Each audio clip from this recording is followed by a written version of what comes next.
On a clear day when the sky is blue and there's just enough breeze to blow the clouds away, you can stand on the big hill above the valley and watch Duck and Oliver far below, busily at work on Duck's branch line near the sea. The two engines are very proud of their matching coats of gleaming color. Oliver often talks about the time that Douglas saved him from scrap. If it wasn't for his help, Oliver will say, I might have been caught when I ran away from the scrapyard, and I would never have come to live here on Sir Topham Hatt's railway. The other engines all wanted to know about Oliver's adventures. Amazing, remarked Henry.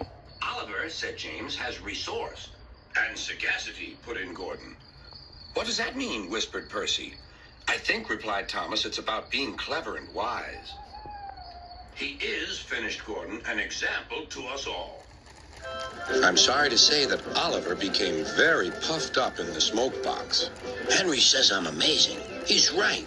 He whistled as he swooshed along the line. One day, Sir Topham Hatt came to see him. You are doing well. Now you must learn how to look after freight cars. Every wise engine knows that you cannot trust freight cars. The other engines warned Oliver, but he took no notice.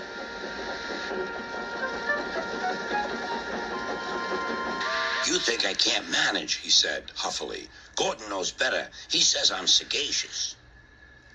You may be good gracious or whatever you call it, but cars can be troublesome. And say no more, Duck, interrupted Donald. It's a pity, but the wee engine will just have to learn for himself. Oliver pulled some loaded cars to a siding and pushed the empties to the chute.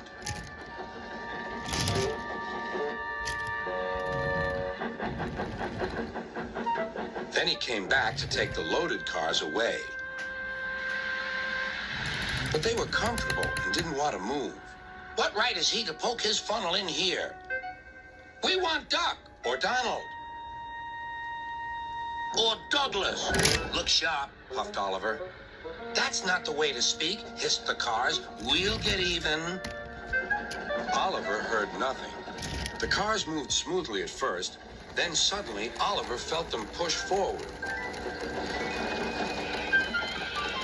His driver applied the brakes, but they were useless against the surging cars. On, yelled the cars. Oliver fought hard, but still they forced him on and on.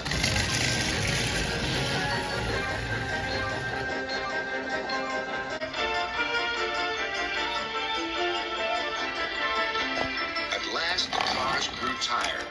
I'm winning, gasped Oliver, but it was too late.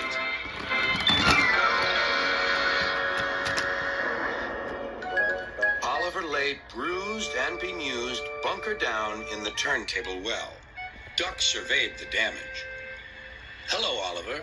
Are you being a good gracious engine? Beg pardon, but we really don't like this sort of surprise. Donald and Douglas will miss their turntable until it is mended. That evening, Oliver was hauled gently to safety.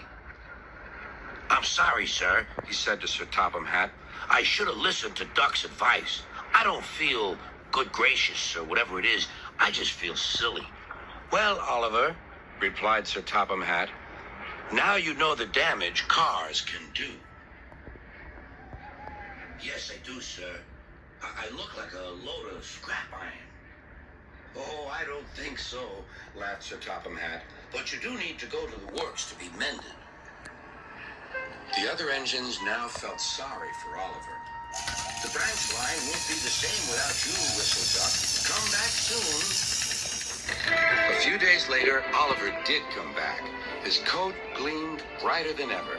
He was a wiser engine, too, and never made a mistake about cars again.